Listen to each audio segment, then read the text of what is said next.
मैंने बेटिंग करने के लिए कुत्ता एक जगह पे बांध गया, मैं एक मचान पे बैठ गया। मचान में बैठ गया तो करीब रात के 10:30-11 बजे जो है एक कुत्ते के भौंकने की आवाज़ आई। तो मैंने कहा ये कुत्ता तो मैंने इस तरफ बांधा था, ये आवाज़ तो इस दूसरी तरफ से आ रही है। तो मैं बड़ा चौंका, मैंने अपने साथ वाले की तरफ देखा, उसने भी कुछ जवाब नहीं दिया क्योंकि हम खामोशी से बैठे थे। उसके बाद फिर दोबारा भौंकने की आवाज़ आई, फिर तीसरी बार भौंकने की आवाज़ आई। तो मैं बड़ा कन्फ्यूज़ हो गया, मैंने कुत्ते की तरफ झाँक के देखा तो कुत्ता खामोश खड़ा था। चाँदनी और कुछ गाँव की लाइट में मैंने देखा कुत्ता खामोश खड़ा है। तो मैं बड़ा उसमें वो हुआ। फिर जब मैं सुबह लोगों से मिला, बातचीत करी तो लोगों ने बताया साहब ये एक हमारा ये जो बाघ है, ये इस तरीके का बाघ है, ये नीचे से कुत्ते की आवाज़ निकालता है और कुत्ते जो हैं हमारे दौड़ के नीचे जाते हैं तो ये उनको पकड़ के जो है ले जाता है। तो हमारे साथ उत्तराखंड के प्रसिद्ध शिकारी जॉय वकील हैं और जब जब उत्तराखंड में आदमखोर बाघ ने का आतंक रहा तब उन्होंने उत्तराखंड के लोगों की जान बचाने का काम किया है। आज उनसे हम बात करेंगे कि कब से उन्होंने शुरुआत की है और कैसा उनका ये सफर रहा है। सर पहले तो दैनिक उत्तराखंड में आपका स्वागत है। धन्यवाद धन्यवाद। पहले मैं आपसे जानना चाहूंगा कि शुरुआत कैसे हुई सर आपकी, शिकार की जो पहली शुरुआत थी आपकी कैसे हुई, आदमखोर बाघ से कैसे शुरुआत की आपने? शुरुआत ऐसी हुई कि ये हमारे सामने ये टेहरी ज़िला है, तो टेहरी ज़िले में दो गुलदारों ने मिलके 11 लोगों की जान ले ली थी। तो उस समय उन लोगों ने जो उनके रजिस्टर्ड शिकारी थे उन लोगों को बुलाया और जब काफ़ी समय हो गया वो उनके हाथ में नहीं आया तो उन्होंने क्या करा, कुछ लोकल लोगों से कहा कि भाई आप लोगों के पास भी बंदूकें हैं तो आप लोग भी कर लीजिए कोशिश, जो लोकल गांव वाले थे। तो मुझे जब ये पता चला कि वहाँ पर सब कुछ ऐसा हो रहा तो मैंने अपने आप को वॉलंटियर करा। मैंने कहा सर मेरे पास भी गन है, अगर आप मुझे चांस दे दें। तो उन्होंने कहा ठीक है आप भी आ जाइए। तो मैं गया और वो इत्तेफाक ऐसा हुआ कि मैंने 5वें दिन उसको मार दिया और उसके बाद फिर 2 साल तक तो ऐसा कुछ नहीं हुआ, लेकिन 2 साल के बाद फिर उन लोगों ने मुझे बुलाया किसी और दूसरी जगह पे, उस रेंज वालों ने, देवप्रयाग के पास। तो वहाँ पर भी एक गुलदार ने 5-6 लोगों की जानें ले ली थी। तो उसको फिर मैंने करीब 2 हफ्ते की उसकी पहचान करने के बाद 2 हफ्ते के बाद उसे मार दिया। और फिर 2010 से लगातार करीब मैं सारे आपके उत्तराखंड में पिथौरागढ़ से लेकर उत्तरकाशी तक इस संघर्ष के से जुड़ा हूँ बहुत करीब से, और हमेशा हर साल ही मेरा कुछ ना कुछ इसमें रोल रहता है, कुछ काम। अभी तक कितने नरभक्षी बाघों को आप ढेर कर चुके होंगे? मैंने अभी तक 47 जो है उन नरभक्षी उनको जो है न्यूट्रलाइज किया है और उसके अलावा 7 जो हैं उनको पिंजरे में पकड़वाने में मदद करी, उनको पिंजरे में पकड़ा है। अच्छा, जो आपके टास्क रहे उत्तराखंड में ही रहे या बाहर भी आप कभी गए? नहीं, उत्तराखंड में रहे सारे। पूरे उत्तराखंड में आपने? पूरे उत्तराखंड। अच्छा, जो सबसे टफ ऑपरेशन रहा हो आपके जीवन का वो कौन सा?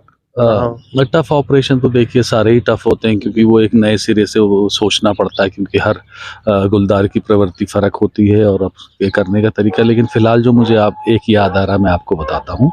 एक लमगड़ा में था 2012 में। तो वो क्या करता था कि वो मार के भाग जाता था बहुत दूर। अब जैसे वो कहीं पे किसी गांव में किसी की जान लेता था, पता चला हम शिकारी लोग वहाँ पे पहुँचे तो वहाँ से जाके वो अलग कहीं पे 15-20 किलोमीटर जाके किसी और की जान ले लेता था। तो हम वहाँ पहुँचते थे तो वो किसी और जगह चले जाता था। तो और इस बीच उसने क्या करा, उसने 40 दिन के अंदर उसने 4 महिलाओं की जान ली अलग अलग दूरियों पे जाके, और 3-4 बच्चों को उसने घायल किया और उसके बाद 3 महिलाओं को उसने घायल किया। तो वो दौड़ता रहा अपनी जगह छोड़ के। तो वो काफ़ी टफ रहा और उसको मारते समय भी काफ़ी मुश्किल हुई क्योंकि उसको दिन दहाड़े मारना पड़ा। जब वो एक झाड़ियों के बीच में था तो बहुत करीब से उसको मारा है, करीब 5 मीटर की दूरी से वो हम लोगों की तरफ दौड़ के आ गया था। जब बाघ को नरभक्षी घोषित किया जाता है तो आप लोग उसको ट्रैक कैसे करते हैं कि भाई इसे ही शूट करना है, क्योंकि जंगल में तो कई बाघ हो सकते हैं, कई जानवर हो सकते हैं? हाँ देखिए, ये आजकल की एक सबसे बड़ी समस्या ये है कि हम जहाँ भी जाते हैं तो वहाँ पे क्या आपके उत्तराखंड की बस्तियों के ये हाल हैं, चाहे वो गांव की बस्ती हो चाहे वो शहर की बस्ती हो, तो उनके करीब शाम के वक्त में 5 स्क्वायर किलोमीटर में 1 से लेके करीब 6 गुलदारों का मूवमेंट रहता है। तो जब एक शिकारी जब रात को निकलेगा तो उसे कोई ना कोई गुलदार जो है वो देख ही जाता है। लेकिन ये बहुत इम्पॉर्टेंट है कि उसको आप आइडेंटिफाई करें। तो मैं बिना सबूत के मैं किसी गुलदार पे आज तक गोली नहीं चलाई। कई बार मैंने ऐसा भी हुआ कि उस समय काफ़ी आदमी में उत्साह रहता है, जो साथी लोग भी मेरे साथ जो भी आदमी रहता है, तो जैसे कोई भी गुलदार दिखा तो जिसको इतना नहीं मालूम है तो कहता भाई सब मारिए, इसमें फायर करिए। तो मैंने कई बार जो क्या है राइफल उठा के नीचे कर दी है, क्योंकि मुझे लगा कि साहब ये नहीं है। तो किसी को भी गुलदार को मारने से पहले उसको आइडेंटिफाई करना बहुत ज़रूरी है, क्योंकि जब आप रात में निकलेंगे तो आपको एक नहीं कई गुलदार दिखेंगे और कोई ना कोई तो आपको दिख ही जाएगा। तो इम्पोर्टेंट ये होता है कि अगर घटना स्थल से उसके पंजे का निशान मिल जाए तो उससे ये मालूम चल जाता है कि वो नर है कि मादा है। तो नर और मादा का अगर आपको पता चल गया तो रात में आप नर और मादा को फिर बिल्कुल अलग कर देंगे, क्योंकि हम उसको देखने से पहचान जाते हैं कि ये नर है कि मादा है। और उसके बाद उसको छांटने के बाद फिर कई जगह ऐसा भी होता है कि माना आपको पता चला कि मादा है, लेकिन आपने ये देखा कि साहब यहाँ तो मादा दो घूम रही हैं। फिर उनमें से ये देखना पड़ता है, तो उसके बिहेवियर को मॉनिटर करना पड़ता है कि साहब ये किस तरीके से कर रहा है, क्या कर रहा है। तो इसका कोई साइंटिफिक कोई मेथड नहीं है, ये सारा एक ट्रेडिशनल नॉलेज जो आप सीखते हैं, सीखते सीखते चले जाते हैं। तो ये एक बहुत बड़ी समस्या है और यही हमारी एक्सपर्टीज़ है कि हम उसको पहचान के मारते हैं। कभी आप किसी ऑपरेशन में हो और कोई इंटरेस्टिंग कोई किस्सा हो आपके साथ हुआ हो कि भाई आप मिशन पे हैं और हाँ जी, हाँ, ऐसा है कि इंटरेस्टिंग किस्से तो बहुत सारे हुए, लेकिन मैं आपको फ़िलहाल अभी जो मुझे एकदम से याद आ रहा है, जी तो मैं उस समय मेरे ख़्याल से मैं 2-3 ऑपरेशन में ही जा चुका था, बहुत ज़्यादा मुझे तजुर्बा नहीं था। हालाँकि तजुर्बा ऐसा होता है कि वो कभी भी पूरा नहीं होता है।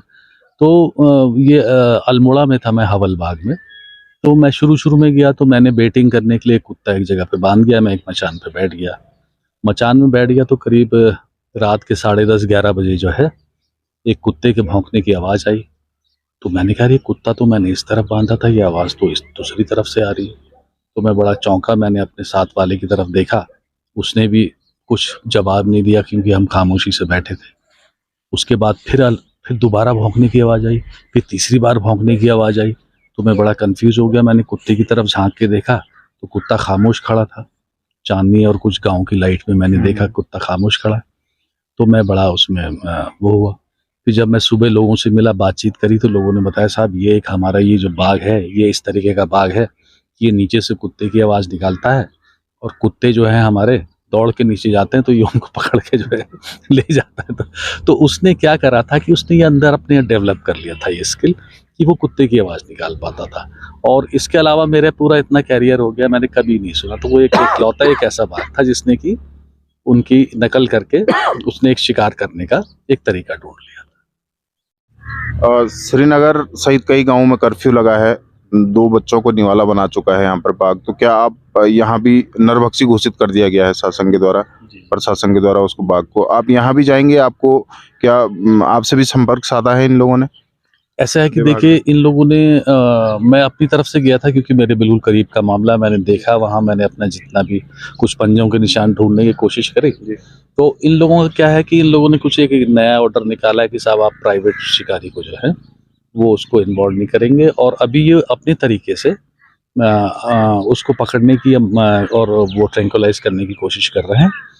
तो फिलहाल तो मुझे अभी वहाँ से कुछ ऐसा आपको क्या लगता है इसमें कितने बाघ हो सकते हैं? एक श्रीनगर में ये घटना घटी, एक ग्वाड़ गांव में घटना घटी, ये अलग अलग हो सकते हैं नरभक्षी या एक ही हो सकता है? देखिए ये एक बहुत ही एक मतलब सोच का और समझने का और ये शोध का विषय है, क्योंकि इससे सबसे पहले घटना जो है वो रुद्रप्रयाग जिले में हुई, और रुद्रप्रयाग जिले के खोलिया गांव में वो घटना हुई है।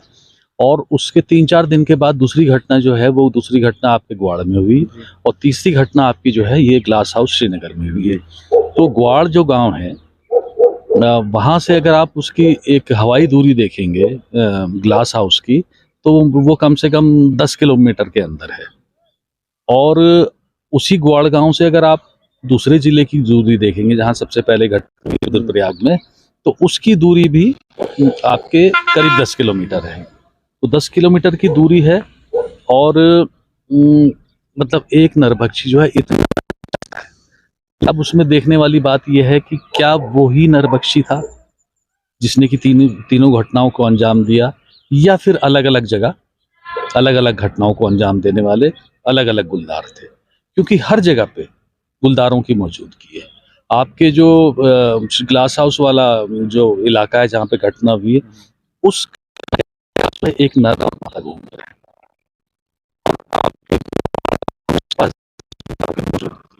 तो ये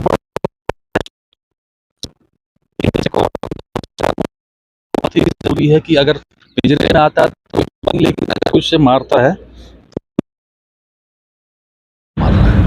क्योंकि पैरों के निशान मुझे लगता नहीं कि उतने स्पष्ट हैं और किसी को पता है कि वहाँ पे कोई मिले भी नहीं, तो उसको बहुत सोच समझ के करना पड़ेगा।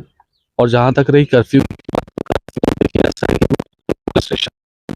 कि लोकल एडमिनिस्ट्रेशन के पास उसके अलावा और कोई चारा नहीं, क्योंकि प्रेशर उन्हीं पे पड़ता है और बाकी उसको न्यूट्रलाइज करना, पकड़ना, ये तो सारे फॉरेस्ट डिपार्टमेंट का काम है।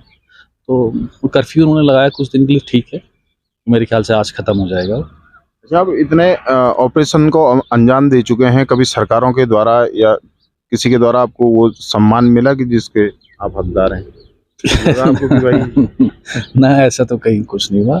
और वो सम्मान के लिए देखिए, मेरे लिए तो वही सबसे बड़ा सम्मान है जब मैं अपने काम को अंजाम तक पहुंचा देता हूं और गांव वाले खुश हो जाते हैं, एक सामान्य उनका जीवन हो जाता है, तो मुझे लगता है मेरा उससे बड़ा सम्मान कुछ नहीं। मुझे उनके सम्मान की कोई आवश्यकता नहीं। Thank you. दैनिक उत्तराखंड से बात करने के लिए बहुत बहुत धन्यवाद। धन्यवाद। तो ये हमारे साथ प्रसिद्ध शिकारी जॉय वकील हैं। उन्होंने कहा कि जब भी वो किसी ऑपरेशन पर जाते हैं तो वो पहले जो नरभक्षी होता है उसको ट्रेस करते हैं, क्योंकि जंगल में कई बाघ होते हैं। तो जो सबसे बड़ी उनके सामने उस समय जो चिंता रहती है वो बाघ को ट्रेस करने की होती है। और वो उनका कहना है कि बिना सबूत के वो कभी भी उन्होंने किसी बाघ को नहीं मारा है।